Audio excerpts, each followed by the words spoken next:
Everyone, welcome to channel learn with ease. आज का topic है एडमिशन ऑफ अ पार्टनर, जिसमें हम सॉल्व करेंगे question number 67 chapter 4 TS Grewal की बुक से class 12 accounts. Online sessions, online classes के लिए आप मुझे इस नंबर पर व्हाट्सएप कर सकते हो अपना नाम और क्लास। अगर आप टीएस ग्रेवाल के साथ साथ डीके गोयल बुक को भी फॉलो कर रहे हो तो इसी चैनल की प्लेलिस्ट को क्लिक करो, आपको न्यू एडिशन के सॉल्यूशंस अपलोडेड मिलेंगे। साथ में ही कम्युनिटी सेक्शन में एमसीक्यूज मिलेंगे क्विज के फॉर्मेट में और एमसीक्यूज के सॉल्यूशन शॉर्ट्स में। तो बहुत कुछ है चैनल पर, विजिट द चैनल। अच्छा लगे तो शेयर और सब्सक्राइब जरूर करना। आज के क्वेश्चन में दो पार्टनर है, सुनैना और तमन्ना। प्रॉफिट शेयरिंग रेशियो 3:2 है। 31 मार्च 2020 की आपको बैलेंस शीट दी गई है। एक नया पार्टनर प्रणव इनको ज्वाइन करने वाला है 1 अप्रैल 2020 से 1/5 शेयर के लिए। एसेट्स और लायबिलिटीज की रिवैल्यूएशन से रिलेटेड आपको इंफॉर्मेशन दी है। प्रणव अपनी कैपिटल लेकर आ रहा है 1 लाख और शेयर ऑफ गुडविल जो भी बनता है उसका 10,000 वो कैश में लेकर आ रहा है। आपको क्या करना है, आपको सभी जर्नल एंट्रीज बनानी है। जर्नलाइज लिखा है, इसका मतलब सभी जर्नल एंट्रीज जो भी बनेगी वो आपको बतानी है। तो सबसे पहले जब भी हम क्वेश्चन को स्टार्ट करते हैं हम अपनी गुडविल की एडजस्टमेंट से करते हैं। तो गुडविल की एडजस्टमेंट से रिलेटेड जर्नल एंट्रीज आपको बनानी है। तो गुडविल के एडजस्टमेंट के लिए हमें चाहिए सैक्रिफाइसिंग रेशियो, और सैक्रिफाइसिंग रेशियो के लिए यहाँ पर देखो जो ओल्ड पार्टनर है उनकी रेशियो थी 3:2। नया पार्टनर प्रणव का शेयर 1/5 है। मतलब पूरे प्रॉफिट में से 1/5 निकालने के बाद बाकी का जो प्रॉफिट बचेगा 4/5 वो आगे पार्टनर्स कैसे बांटने वाले, आगे पार्टनर सुनैना और तमन्ना वैसे ही बांटने वाले हैं जैसे पहले बांटते थे 3:2 की रेशियो में। क्योंकि क्वेश्चन साइलेंट है, क्वेश्चन ने कुछ नहीं कहा कि ओल्ड पार्टनर्स आगे चल करके फ्यूचर में प्रॉफिट्स को कैसे बांटेंगे। जब क्वेश्चन इस बारे में साइलेंट हो तो आप यही लेके चलोगे कि बाकी का प्रॉफिट ओल्ड पार्टनर्स वैसे ही बांटेंगे जैसे ये पहले बांटते थे, मतलब कि 3:2 की रेशियो में। तो इनका कॉम्बिनेशन ओल्ड रेशियो में 3:2 था और आगे न्यू रेशियो में भी 3:2 ही रहेगा, क्योंकि ये प्रॉफिट आगे भी इसी रेशियो में बांटने वाले। तो जब कॉम्बिनेशन सेम रहता है ओल्ड रेशियो और न्यू रेशियो में तो आपकी सैक्रिफाइसिंग रेशियो भी ओल्ड रेशियो ही होती है। आपको दोबारा से कैलकुलेशन करने की जरूरत नहीं है। आप इसे दूसरी तरह से भी समझ सकते हो कि नए पार्टनर का शेयर जो 1/5 है उसे इन दोनों ने कैसे कंट्रीब्यूट किया 3:2 की रेशियो में। जो क्वेश्चन साइलेंट है किस तरह से नए पार्टनर का शेयर ऑफ प्रॉफिट इन दोनों ने आपस में कंट्रीब्यूट किया है, या नए पार्टनर को उसका शेयर ऑफ प्रॉफिट किस पार्टनर से मिल रहा है, किस हिसाब से मिल रहा है, उस केस में आप यही लेके चलते हो कि नए पार्टनर को उसका share of profit old partner से ओल्ड रेशियो में ही मिल रहा है। जो उनकी प्रॉफिट शेयरिंग रेशियो थी उसी हिसाब से इन दोनों ने कंट्रीब्यूट किया। तो जब पार्टनर्स जिस हिसाब से कंट्रीब्यूट करते हैं नए पार्टनर का शेयर ऑफ प्रॉफिट, वही आपकी सैक्रिफाइसिंग रेशियो होती है 3:2। तो 3:2 रेशियो होगी आपकी सैक्रिफाइसिंग रेशियो। आपने इसमें क्या कंक्लूजन निकाला, जब भी क्वेश्चन में दिया हो कि नए पार्टनर का शेयर ऑफ प्रॉफिट इतना है और उसको देने के बाद आप बाकी का प्रॉफिट ओल्ड पार्टनर्स में ओल्ड रेशियो में बांटने वाले हो, तो आपको सैक्रिफाइसिंग रेशियो क्या ले लेनी है, वही जो ओल्ड रेशियो। इतना क्लियर हो गया। अब नया पार्टनर प्रणव जो आ रहा है उसका 1/5 शेयर ऑफ प्रॉफिट है और उसके लिए उसका शेयर ऑफ गुडविल बनता है 10,000। ये वो लेकर आएगा, कैश में लेकर आ रहा है। तो यहाँ पर ये क्यों लेकर आ रहा है, ताकि वो ओल्ड पार्टनर्स या सेक्रीफाइसिंग पार्टनर्स को कंपनसेट कर सके। सेक्रीफाइसिंग पार्टनर्स को क्यों कंपनसेट करना है, क्योंकि ये जो शेयर ऑफ गुडविल इसको मिलने वाला है, आज तो हम गुडविल को नहीं बांट सकते, रियलाइज नहीं कर सकते। फ्यूचर में जब भी फर्म डिसॉल्व होगी गुडविल का पैसा मिलेगा वो 3 पार्टनर्स में बटेगा। अब प्रणव का शेयर भी 10,000 का हो जाएगा। तो ये 10,000 का शेयर उसको किसका मिल रहा है, सुनैना और तमन्ना का, सेक्रीफाइसिंग पार्टनर्स का, जिनका शेयर ऑफ गुडविल घट करके इसके पास ट्रांसफर होगा। तो इनका तो नुकसान हो जाएगा और इसका फायदा। तो इसी वजह से इनका नुकसान ना हो, इनको कंपनसेट करने के लिए नया पार्टनर शेयर ऑफ गुडविल लेकर आता है। अब ये पूरा 10,000 रुपए ले आया, लेकिन इसे बांटे कैसे, इसका 1/5 जो शेयर बन रहा है उसका अमाउंट वो 10,000 गुडविल का ले आया, लेकिन इसे बांटे कैसे सैक्रिफाइसिंग पार्टनर्स में। तो सैक्रिफाइसिंग पार्टनर्स में बांटे कैसे, उसी के लिए हमने सैक्रिफाइसिंग रेशियो निकाली है। तो 10,000 में 6,000 तो सुनैना को मिलेंगे। सुनैना का इतना नुकसान हो रहा है, सुनैना ने अपना शेयर ऑफ गुडविल जो ट्रांसफर किया है प्रणव को वो 6,000, इसी तरह से तमन्ना का 4,000 था। तो ये दोनों सेक्रीफाइसिंग पार्टनर है जिनके अकाउंट को आप क्रेडिट करोगे, और प्रणव गेनिंग पार्टनर है। एंट्रीज क्या बनेगी, अब इसको ध्यान से समझो। यहाँ पर बैलेंस शीट में देखो कैश अकाउंट है, तो हम कैश अकाउंट ही लिखेंगे, बैंक अकाउंट नहीं लिखेंगे। तो कैश अकाउंट आपका डेबिट होगा। जितना भी कैपिटल और गुडविल दोनों के नाम पर पैसा फर्म में आ रहा है, तो 1,10,000 रुपए पैसा फर्म में आ रहा है, तो कैश अकाउंट आप डेबिट करो। जितना पैसा कैपिटल से रिलेटेड है उतना ही आप कैपिटल अकाउंट में क्रेडिट करोगे टू प्रणव कैपिटल अकाउंट 1,00,000। और जो गुडविल से रिलेटेड पैसा है उसे आप अलग से अलग अकाउंट में डालोगे, प्रीमियम फॉर गुडविल अकाउंट। जब नया पार्टनर अपना शेयर ऑफ गुडविल लेकर आता है उसे आप प्रीमियम फॉर गुडविल अकाउंट में 10,000 से शो करोगे। ये एक तरह से टेम्परेरी अकाउंट है, आपने इसको मैसअप ना हो इस वजह से अलग से रखा है। अब ये पैसा नया पार्टनर का गुडविल के लिए आया है, गेनिंग पार्टनर का अकाउंट आप डेबिट करते हो, ये एक तरह से गेनिंग पार्टनर का ही अकाउंट है, और जिसके अकाउंट में आपको ट्रांसफर करना है उसके अकाउंट में आप ट्रांसफर करोगे सेक्रीफाइसिंग पार्टनर्स। अब यहाँ पर आपको कैपिटल अकाउंट नहीं करंट अकाउंट लिखना है। क्यों? क्योंकि यहाँ पर देखो बैलेंस शीट में करंट अकाउंट्स अलग से शो किए गए। इसका मतलब ये पार्टनर्स, ये फर्म फिक्स्ड कैपिटल मेथड को फॉलो करती है जहां पर दो दो अकाउंट्स मेंटेन किए जाते हैं। तो जितने भी आप ट्रांजैक्शंस करते हो ड्यूरिंग द ईयर उसे हम कहाँ लिखते हैं, करंट अकाउंट। तो प्रीमियम फॉर गुडविल अकाउंट का पैसा जो इन पार्टनर्स को मिलना है वो उनके करंट अकाउंट में ट्रांसफर करोगे, कैपिटल अकाउंट में नहीं। इतना क्लियर हो गया? ये दो ट्रांजेक्शन्स, दो जर्नल एंट्रीज क्लियर होगी, साथ में वर्किंग नोट्स। नेक्स्ट अब आप देखो हम क्या देखते हैं, गुडविल के एडजस्टमेंट के बाद नेक्स्ट स्टेप होता है हम बैलेंस शीट पे देखें कोई रिजर्व से। हाँ रिजर्व से जनरल रिजर्व, जिसके बारे में क्वेश्चन साइलेंट है, कुछ भी नहीं कह रहा कि पार्टनर्स आगे लेके जाना चाहते हैं, नहीं। तो उस केस में हम क्या करते हैं, ओल्ड पार्टनर्स में इसको डिस्ट्रीब्यूट करके खत्म कर देते हैं। तो 1,20,000 का ये जनरल रिजर्व 3:2 की रेशियो में बांटोगे, तो सुनैना और तमन्ना को जितना जितना हिस्सा बनता है उनके अकाउंट में क्रेडिट करोगे। प्रॉफिट का ही एक पार्ट है एक तरह से, तो इनके लिए फायदा है। तो जनरल रिजर्व अकाउंट तो आपका डेबिट होकर के खत्म हो जाएगा, और सुनैना और तमन्ना के करंट अकाउंट में आप इतना इतना पैसा क्रेडिट करोगे। तो ये तीसरी जर्नल एंट्री आपको समझ में आ गई जनरल रिजर्व से रिलेटेड विद वर्किंग नोट। इसके बाद आपकी बैलेंस शीट में आ रहा है workman compensation reserve. Workman compensation reserve है आपका 50,000 का। साथ में यहाँ पर लिखा है कि वर्कमैन कंपनसेशन रिजर्व के साथ आपका क्लेम डिटरमाइन किया है 20,000 का। इसके अगेंस्ट आपका क्लेम आ रहा है 20,000 का। वर्कमैन कंपनसेशन रिजर्व है क्या और हमने क्यों बनाया? जो बड़ी बड़ी ऑर्गेनाइजेशंस होती है वहां पर वर्कर्स से रिलेटेड आपके बहुत सारे खर्चे होते हैं।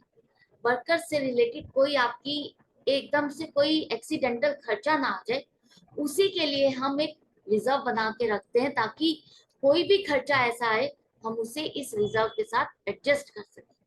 तो हमने वो रिजर्व बनाया 50,000 का। अब जब नया पार्टनर आ रहा है हम अपनी पूरी पार्टनरशिप फर्म को एक तरह से रिवैल्यूएट कर रहे हैं, रिकॉन्स्टिट्यूट कर रहे हैं, तो हमें पता चल रहा है कि एक क्लेम आ रहा है 20,000 का, जिसे हम इसी के साथ एडजस्ट करेंगे। जिसके लिए हमने रिजर्व बनाया उसी के साथ ही ये खर्चा एडजस्ट किया जाएगा। एडजस्ट करने के बाद ये 30,000 का रिजर्व अभी भी बच गया। खर्चा एडजस्ट करने के बाद ये रिजर्व आपका बच गया है, जिसे हम आगे नहीं लेकर जाएंगे, इधर ही पार्टनर्स में डिस्ट्रीब्यूट करके खत्म करेंगे, ओल्ड पार्टनर्स में ओल्ड रेशियो में बांट करके खत्म करेंगे। एंट्री क्या बनेगी देखो, वर्कमैन कंपनसेशन रिजर्व अकाउंट पूरे तरह से खत्म करना है आपको, 50,000 से डेबिट करना, और ये जो क्लेम है 20,000 का आप पेमेंट नहीं कर रहे, ये डिटरमाइन किया है और जिसे आप अगले साल आगे चल करके पे करोगे। तो इसका मतलब क्या है, इसे आप आगे बैलेंस शीट में दिखाओगे। तो provision for workman compensation claim account को आप क्रेडिट करोगे और लाइबिलिटी साइड पर शो करोगे। ये डिटरमाइन किया है, पेमेंट नहीं की है, ध्यान रखना। तो 20,000 का ये लाइबिलिटी साइड पर शो होगा। रिजर्व आपका खत्म हो जाएगा, 20,000 ये आपने क्लेम एक्सेप्ट कर लिया लाइबिलिटी साइड पर, और ये जो आपने पार्टनर्स का जितना हिस्सा बनता है उनके करंट अकाउंट में क्रेडिट कर दिया, उनके करंट अकाउंट में ऐड कर दिया। एंट्री समझ में आ गई ये भी? नेक्स्ट देखो, एसेट साइड पर आपका आ रहा है गुडविल, परचेज्ड गुडविल, जिसे हमें राइट ऑफ करनी होती है। एक तरह से ये खर्चा है, नुकसान है, पार्टनर्स में बांटोगे, ओल्ड रेशो में, ओल्ड पार्टनर्स में ओल्ड रेशो में बटेगा। जिसका जितना हिस्सा बनता है 12,000 और 8,000 उनके करंट अकाउंट में आप डेबिट करोगे, क्योंकि ये नुकसान है, खर्चा है। ये गुडविल क्या थी? परचेज्ड गुडविल, जो कि हमने किसी का बिजनेस टेक ओवर करते हुए एक्सेस पेमेंट कर दी थी, हमने उसे एज ए एसेट बुक किया गुडविल, जिसे हम धीरे धीरे करके अपने प्रॉफिट एंड लॉस अकाउंट में ट्रांसफर करते हैं। लेकिन ये वो पॉइंट आ गया जिसे जिस टाइम पर अब आप अपने जितने भी पुराने खर्चे हैं उसे पूरा का पूरा राइट ऑफ करके खत्म करते हो, पार्टनर्स के अकाउंट में डाल करके खत्म करते हो। तो ये गुडविल का खर्चा हम राइट ऑफ कर रहे हैं, खर्चा है तो पार्टनर्स के अकाउंट में आप डेबिट करोगे, नुकसान है, खर्चा है, पार्टनर्स के अकाउंट में ही डेबिट करोगे ना। जैसे प्रॉफिट आपने पार्टनर्स के अकाउंट में क्रेडिट किया, उसी तरह से ये डेबिट होगा। और गुडविल अब आपको आगे बैलेंस शीट में नहीं दिखानी, इसको क्रेडिट करके खत्म कर दोगे। क्लियर है? ये एंट्री भी क्लियर हो गई, समझ में आ गई। अब बैलेंस शीट हो गई, गुडविल की एडजस्टमेंट एंट्रीज हो गई। अब बारी आती है रिवैल्यूएशन से रिलेटेड। तो रिवैल्यूएशन का प्रॉफिट भी आपको फाइंड करना होगा, या लॉस है वो फाइंड करना होगा। तो रफ में एक रिवैल्यूएशन अकाउंट बनाओ, साथ ही साथ जिसका जहां इफेक्ट आएगा उसको लिखते जाना। फर्स्ट है कि ओल्ड डेटर्स आर गुड, मतलब जितने भी आपके डेटर्स हैं 1,90,000 के, वो सबसे आपको पेमेंट मिल जाएगी, कोई भी पैसा डूबने वाला नहीं। तो ये जो आपने प्रोविजन फॉर डेट्स बनाया हुआ है 40,000, ये तो आपने इसीलिए बनाया ना कि पैसा आपका डूब सकता है, आपको लगता है डूब जाएगा, पैसा नहीं मिलेगा। लेकिन अब यहाँ पर क्लियरली लिखा जा रहा है कि कोई पैसा नहीं डूबेगा, सबसे पैसा मिल जाएगा। तो ये प्रोविजन हमें नहीं चाहिए, इसका मतलब इस प्रोविजन की जरूरत नहीं है। ये जो खर्चा हमने पहले डाला था इसकी जरूरत नहीं है, इस खर्चे को वापस हमें रिवर्स करना होगा। रिवर्स करने का मतलब क्या है? इसे हमें एज ए इनकम दिखाना है। तो प्रोविजन फॉर डाउटफुल डेट्स आप अकाउंट को डेबिट करोगे। जब आपको ये हटाना है तो इसका मतलब भी दूसरी तरह से भी आप समझो कि जो डेटर्स आपने 1,50,000 से दिखाए हुए थे, अब आप वो डेटर्स कितने से दिखाओगे? 1,90,000 से। तो 40,000 से एक तरह से आपकी एसेट बढ़ गई। ये वाली जो आपका आपने प्रोविजन क्या हुआ था, एस्टिमेटेड अमाउंट था, ये प्रोविजन जो आपने एक खर्चे के लिए बनाया था, ये प्रोविजन चाहिए ही नहीं। तो ये प्रोविजन भी एक तरह से आपका एक रिजर्व ही है, जो कि आपने खर्चे के लिए बनाया था, वो खर्चा होने ही वाला नहीं है। तो एक तरह से वो इनकम ही है ना। तो ये इनकम है जिसे हम कहाँ लिखेंगे? रिवैल्यूएशन अकाउंट में, क्रेडिट साइड पे। Provision for doubtful debts account debit होकर के 40,000 से खत्म हो जाएगा, आगे बैलेंस शीट में आप इसको नहीं दिखाओगे। और फायदा है तो रिवैल्यूएशन अकाउंट में क्रेडिट करोगे इसको 40,000 से। आई होप आपको अच्छे से समझ में आ गया। ये आपको खत्म करना था, रिवर्स करना था, तो इस अकाउंट को खत्म करने के लिए आपको इसे डेबिट करना होगा ना। और डेबिट करके ये एक तरह से डेबिट करके आपको इनकम में डालना था। जैसे आपको बेड डेट्स रिकवर होते हैं तो आप क्या करते हो? क्रेडिट साइड पे दिखाते हो ना, प्रॉफिट एंड लॉस अकाउंट में। उसी तरह से ये प्रोविजन था जो कि बेड डेट्स हुए ही नहीं, बेड डेट्स हुए नहीं तो एज इट इज हमारा प्रोविजन बचा हुआ है एज ए इनकम। क्लियर है? अगर बेड डेट्स होते तो हम इसी से एडजस्ट करते, बेड डेट्स तो हुए नहीं, बेड डेट्स 0 है, तो एज इट इज हमारा प्रोविजन बचा हुआ है, इनकम ही हो गई ना फिर ये। नेक्स्ट है अब आपका लैंड एंड बिल्डिंग की वैल्यू इंक्रीज हो गई है 1,80,000, 1,80,000 हो गई, इसकी वैल्यू बढ़ करके 1,80,000 हो गई। पहले कितनी दिखाई हुई आपने? 1,40,000। तो जब एसेट की वैल्यू बढ़ती है आपके लिए फायदा है, तो हम कहाँ दिखाएंगे? क्रेडिट साइड पे, by land and building difference amount से दिखाओगे, 40,000 से बढ़ी है तो 40,000, और land and building account debit करो 40,000, तो रिवैल्यूएशन अकाउंट क्रेडिट करो 40,000 से। इतना समझ में आ गया? नेक्स्ट है आपका plant and machinery to be reduced by 20,000 से घट गई, इसकी वैल्यू 20,000 नहीं है, 20,000 से घट गई। पहले कितनी है आपकी? 1,20,000, अब कितनी रह गई? 1,00,000 रह गई। तो ये तो नुकसान हो गया। तो नुकसान, एसेट की वैल्यू डिक्रीज होना आपके लिए नुकसान, जिसे हम कहाँ दिखाएंगे? डेबिट साइड पे to plant and machinery account 20,000।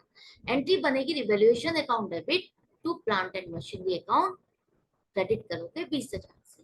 इतना भी समझ में आ गया? इसके बाद वर्कमैन कंपनसेशन रिजर्व हम कर चुके हैं। नेक्स्ट है, इस पॉइंट को ध्यान से समझना, ये क्या कह रहा है।